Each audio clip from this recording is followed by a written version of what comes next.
Allora, illumination! Illumination! Illumination! Pinnacle? Squibbybros! Hey! Welcome to my channel.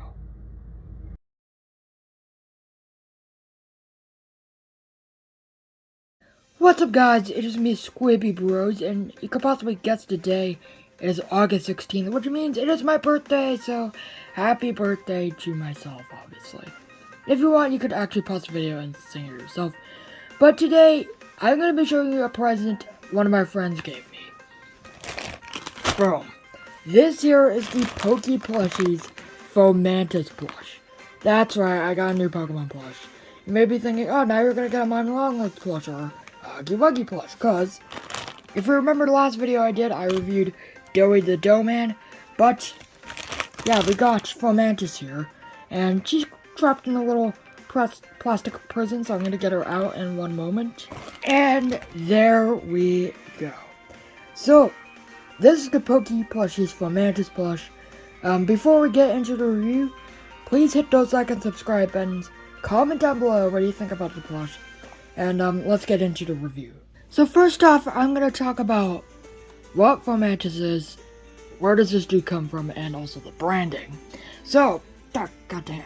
This dude came from Pokemon Generation 7, aka the Alolan region, from 2016, I think, 2017. And she looks really nice. I always call it a girl or call it a she because it looks like a girl's toy. Don't ask me why I bought it, but, you know, well. This here, obviously, is the Poké Plush's plush. As you can see, it's distributed by Pokemon Center. Anyways, as you can see, there's a little Pokemon Center thing. On the back, it is a Poké Plush Fomantis. Yeah, you know what I mean. And this is the same branding as Fracture. If I grab Fracture real quick, Fracture has the same tag, except it's from the Sitting Cuties line. Yeah, I see there, Sitting Cuties. So that means, despite being from Pokemon Center, it's a different, like, line. It's not these guys, it's, Poké Plushies. Despite this, it's kind of small, as you can see. There's my hand. That's how small it is. But anyways, now let's get on to the quality, accuracy, and my thoughts. So once again, this is going to be kind of a quick video. But anyways, so starting off with the quality of the plush, let's just do this. Let's take a look at the eyes real quick. So the eyes, they're not hard plastic. They're actually embroidered. We also have the little bulbous bulb here on top of Fomantis' head. The little, I don't know what you'll call it, hair or leaf hair? I don't even know what you'll call it. Obviously this is pink, and it doesn't look that bad. Right here we have the little arms, well, the arms here, and the arms right here. Obviously the tag sometimes gets in the way. We have the little red line on her belly, and it continues all the way right here. We have a little bot tail thing there, and overall she doesn't look that bad. Definitely really nice. Now before I get the grading for quality, let's do a little size comparison here. So I already showed you Fracture. There's Fracture right there. That's how small Fomantis is compared to Fracture. I mean, it's still kind of bigger than Fracture. And then just for our sake, since this is a pink plush, there's another pink plush, Wing Pikmin.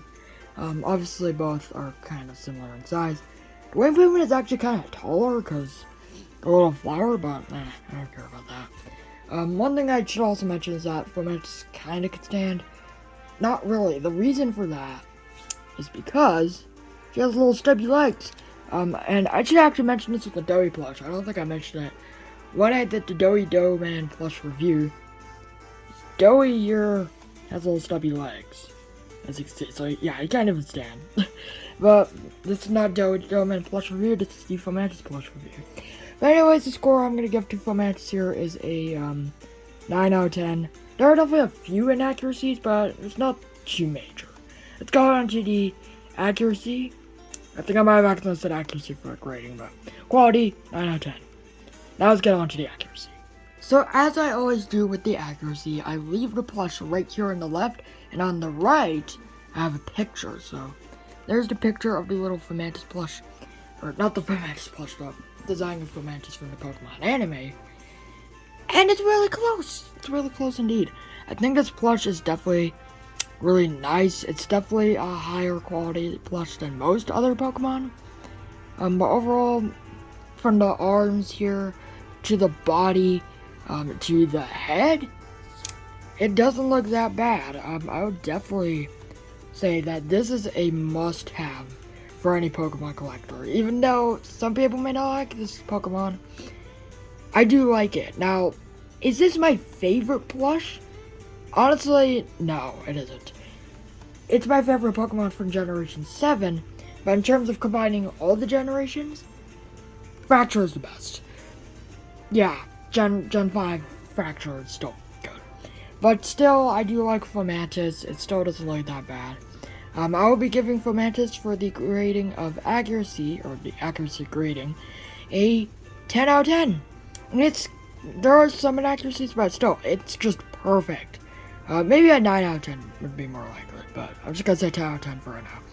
Once I finish with the video, I'm gonna get my own decisions out, and I'll show you the final grading in the little short I'll be publishing on the 18th of August. But anyways, now let's get on to the final category, my thoughts. So my thoughts on the Fomantis plush are kind of average. Unlike Fracture here, where it's just full-on 10 out of 10. Fomantis here is quite average, for my thoughts. Honestly, I wouldn't say it's a bad Pokemon. Like Lurantis and Fomantis, it's not too bad. Unfortunately, they're not the best grass type. I mean, they're grass type, but they also have some like fighting type abilities. I would never say Pokemon like Venusaur, which I still don't have. I need a Venusaur. It's still better than this. And this is, if I'm not mistaken, also the first plush. I should mention this, but this is the first plush from Pokemon Center that's just from a different line, not Sitting Cuties. But for my thoughts, I'll be giving it a 7 out of 10. So not that great, but the reason I say that is mostly because I just got into Fomantis a little bit, like a month ago, which does kind of suck, unfortunately, but oh well. Like I said, it doesn't look too bad. Now I'm going on to a bonus category, which is what I'm calling it. Now this is not going to affect the scoring, it's just a little bonus category. But I'm going to be calling it Planty from now on. Now if you don't know what Planty is, it's a character from the Lego Movie. If you've seen the Lego Movie, obviously, you know who Planty is. Just a little potted plant. I'm calling it Planty, and then another side of my brain thinks, oh, maybe I could call it Callie. But I'm just going to call it Planty for right now. And I am planning on a new series just to combine everything called the Odyssey, which I have not figured out how it's gonna work or anything just yet. But obviously for the bonus category, it's still okay. 10 out of 10. But that does not affect the 3 scoring stuff. But anyways, that is the Fomantis plush review. Of course, for the tiers, I'm gonna be giving it a B tier. So honestly, not S tier like Fracture because of the my thoughts stuff. But still, B tier is not that bad. I mean, if it was like lower than that, like C or D, that just would be not that great. But overall, it still looks really nice. And just one more thing I'm gonna do before I go. I'm putting Fomantis with the other Pokemon plush. We have Pikachu, obviously Fracture, and then Haxorus, who all look really good next to each other. Fomantis is kind of a big plush, as you can see. It's like a totem Pokemon almost, but not quite. But yeah, that's gonna be it for the Fomantis plush review. Hit those like and subscribe buttons. I'll see you next time. Happy birthday to me, I guess. And Squibbybros out.